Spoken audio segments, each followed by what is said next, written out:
오늘은 아가 7장 말씀을 통해 우리를 향한 하나님의 뜻을 살펴보고 함께 기도할 제목들을 찾고자 합니다. 아가서는 신랑 되시는 예수 그리스도와 또 신부된 교회인 우리와의 사랑의 관계를 노래한 솔로몬의 책입니다. 오늘 본문인 7장 1절에서 9절 앞부분까지는 솔로몬이 술람미 여인을 바라보며 사랑을 고백하는 내용입니다. 그리고 9절 뒷부분부터 마지막 13절까지는 술람미 여인이 솔로몬에게 사랑을 고백하는 내용입니다. 그리고 좀 전에 말씀 들은 것처럼 앞부분은 남성의 목소리로 또 뒷부분 여성의 목소리로 나온 것을 우리가 보게 됩니다. 특별히 솔로몬은 술람미 여인을 바라보면서 그 신체의 각 부분에 대해 아주 사랑스러운 묘사를 하고 있습니다. 또 술람미 여인도 그에 화답하면서 자신이 누구에게 속해 있는지를 고백합니다. 오늘 말씀을 통해 신랑 되시는 예수님께서 보시기에 나의 모습은 어떠한지, 그리고 신부된 우리는 누구에게 속해야 하는지 깨닫는 저와 성도님들 되시기를 바라겠습니다. 첫 번째로 신랑 되시는 예수님께서 보시기에 나의 모습은 어떠한지 살펴보려 합니다. 1절 말씀 보시면 솔로몬은 술람미 여인에게 귀한 자에 따라 신을 신은 내 발이 어찌 그리 아름다운가, 내 넓적다리는 둥글어서 숙련공의 손이 만든 구슬꿰미 같구나 라고 고백합니다. 솔로몬은 지금 술람미 여인을 무엇이라고 부르고 있습니까? 귀한 자의 딸이라고 부릅니다. 원래 술람미 여인은 귀족의 후예가 아니라 시골의 목자 출신입니다.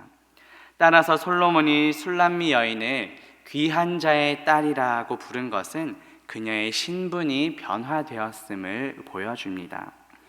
이것은 우리도 마찬가지입니다. 원래 우리는 죄와 허물로 죽었던 자들입니다. 죄의 노예로 살아가던 자들입니다. 그런데 예수 그리스도를 통해 우리의 신분이 변화되었습니다.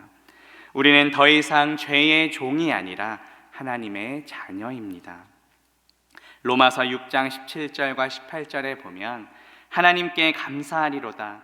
너희가 본래 죄의 종이더니 너희에게 전하여 준 바 교훈의 본을 마음으로 순종하여 죄로부터 해방되어 의에게 종이 되었다라고 말씀합니다. 또 요한복음 1장 12절에서는 영접하는 자, 곧 그 이름을 믿는 자들에게는 하나님의 자녀가 되는 권세를 주셨으니 라고 말씀합니다. 이처럼 주님께서는 더 이상 우리를 죄의 종이 아니라 하나님의 자녀로 신분을 바꿔주셨습니다. 이것은 우리의 어떠한 자격이나 조건 때문이 아니라 전적인 하나님의 은혜입니다. 솔로몬은 술람미 여인을 귀한 자의 딸이라고 부르면서 이제 그녀의 신체의 모습을 구체적으로 묘사하며 칭찬합니다. 몸의 가장 아래에 있는 발에서부터 시작하여 넓적다리, 배꼽, 허리, 두 유방, 목, 눈, 코, 그리고 몸의 가장 위에 있는 머리털에 이르기까지 세세하게 그리고 아주 사랑스럽게 표현을 하고 있습니다. 2절에 보면 배꼽은 섞은 포도주를 가득히 부은 둥근 잔 같고 허리는 백합화로 두른 밀단 같구나 라고 말씀합니다.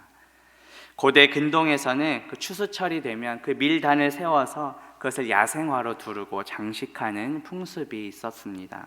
솔로몬은 그 여인의 허리가 마치 백합화로 두른 밀단 같다라고 표현합니다. 또 3절에 보면 두 유방은 암사슴의 쌍태 새끼 같고 라고 말씀합니다. 이 성경에서 암사슴은 아주 사랑스러운 것을 상징하는 동물입니다. 또 4절에 보면 목은 상아망대 같구나, 눈은 헤스본 바드라빛 문 곁에 있는 연못 같고 코는 다메섹을 향한 레바논 망대 같구나 라고 말씀합니다. 망대는 아주 귀중한 상아로 만들어졌습니다. 따라서 여인의 아주 존귀함과 아름다움을 강조하는 표현입니다. 그리고 망대의 역할은 성을 지키는 것입니다. 따라서 단지 외적인 겉으로의 모습뿐만 아니라 아주 정결하고 고결한 아름다움을 지니고 있음을 보여줍니다. 특별히 이 레바논 망대는 주변의 경관과 아주 조화를 이루는 아름다운 망대였습니다. 마찬가지로 여인의 모습이 각 부분들이 아주 매우 조화를 잘 이루고 있음을 보여줍니다. 또 5절에 보면 머리는 갈멜산 같고 드리운 머리털은 자주빛이 있으니 왕이 그 머리카락에 매이었구나 라고 말씀합니다. 이스라엘에서 자주빛은 그 색깔 가운데서도 가장 고상하고 아름다운 색으로 평가를 받았습니다. 이 자주색을 만드는 염료가 아주 비쌌는데 그 원료가 되는 뿔고동, 그 1.5g의 색소를 얻기 위해서는 약 1200개의 뿔고동이 필요했다고 합니다. 따라서 이 자주색은 부와 영화의 상징으로도 여겨졌고, 이 자주색으로 염색한 옷은 왕족이나 귀족 그리고 고관만이 착용할 수 있었습니다.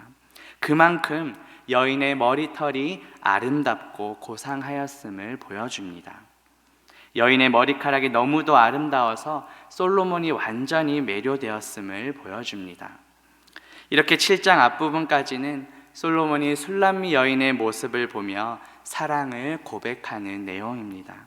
특별히 몸의 각 부분을 사랑스럽게 묘사하고 있습니다. 그렇다면 이것을 우리에게 적용해 보면 어떨까요? 우리의 신랑 되시는 예수님께서 신부인 나의 모습을 바라보신다면 어떻겠습니까? 지금 나의 모습은 과연 주님이 보시기에 어떠한지요? 바울은 우리의 몸이 성령의 전이라고 말했습니다. 고린도전서 6장 19절에 보면 너희 몸은 너희가 하나님께로부터 받은 바 너희 가운데 계신 성령의 전인 줄을 알지 못하느냐? 너희는 너희 자신의 것이 아니라고 말씀합니다.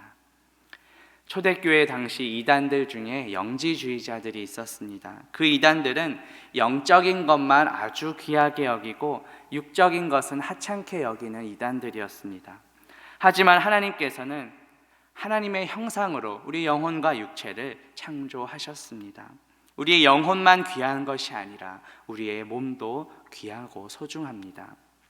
그리고 바울이 말한 것처럼 우리의 몸은 성령님이 거하시는 성령의 전입니다.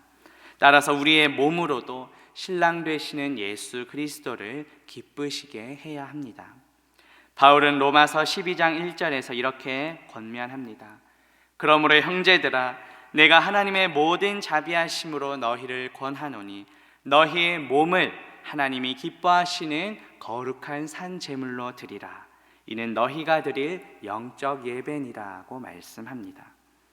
우리의 몸을 하나님이 기뻐하시는 거룩한 산 제물로 드리라고 말씀합니다. 거룩하다라는 단어의 의미는 구별되다라는 뜻입니다. 무엇으로부터의 구별일까요? 비록 우리가 이 땅에 발을 디디며 살아가고 있지만 믿지 않는 자들과는 구별된 삶을 살아가라는 것입니다. 또 영적 예배라는 것은 하나님이 보시기에 합당한 예배라는 뜻입니다. 우리의 몸은 내가 주인이 아니라 나를 창조하신 하나님의 것입니다. 신랑 되시는 예수님께서 신부된 나를 바라보실 때 기뻐하실 수 있도록 나의 몸으로 주님께 영광 돌리며 살아가는 저와 성도님들 되시기를 바라겠습니다. 두 번째로 살펴볼 것은 그렇다면 신부된 우리는 누구에게 속해야 하는가입니다. 10절 말씀에 보시면 술람미 여인이 이렇게 고백합니다. 나는 내 사랑하는 자에게 속하였도다. 그가 나를 사모하는구나 라고 말씀합니다. 여인은 자신이 사랑하는 솔로몬에게 속해 있다고 고백하고 있습니다. 그런데 이 고백은 아가서 앞부분에서도 몇 차례 반복된 표현입니다. 먼저 2장 16절에서는 나의 사랑하는 자는 내게 속하였고 나는 그에게 속하였구나 라고 기록합니다. 또 바로 앞장인 6장 3절에서는 나는 나의 사랑하는 자에게 속하였고 나의 사랑하는 자는 나에게 속하였다 라고 기록되어 있습니다. 그런데 오늘 말씀에서는 나는 나의 사랑하는 자에게 속하였구나, 그가 나를 사모하는구나 라고 말씀합니다.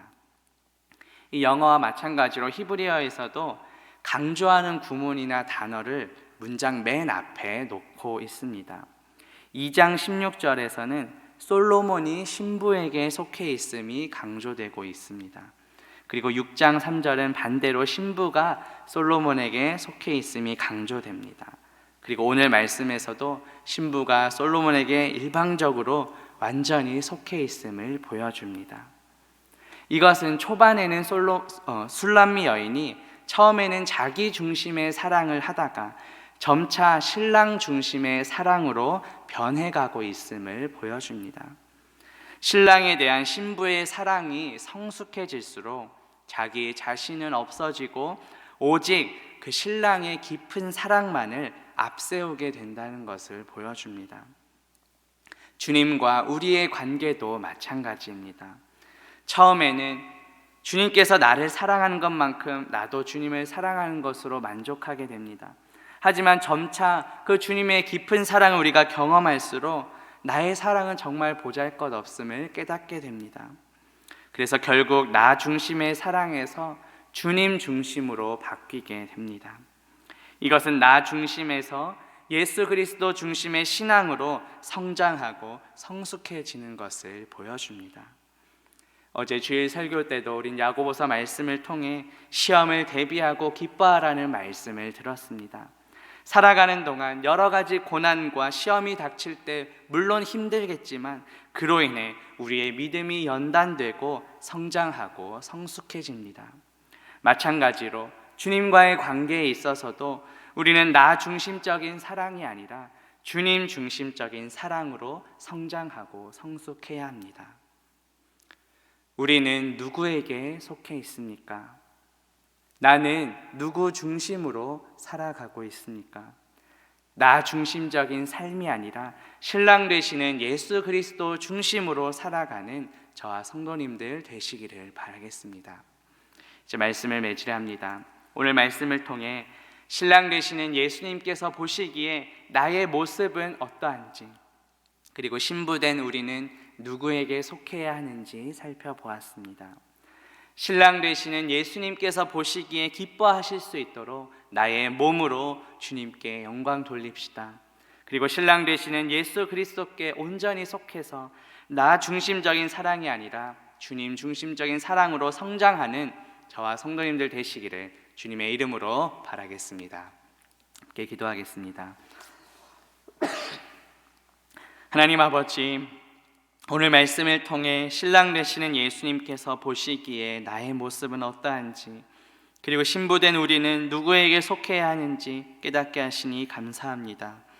신랑 되시는 예수님께서 보시기에 기뻐하실 수 있도록 나의 몸으로 주님께 영광 돌리며 살아가게 하옵소서.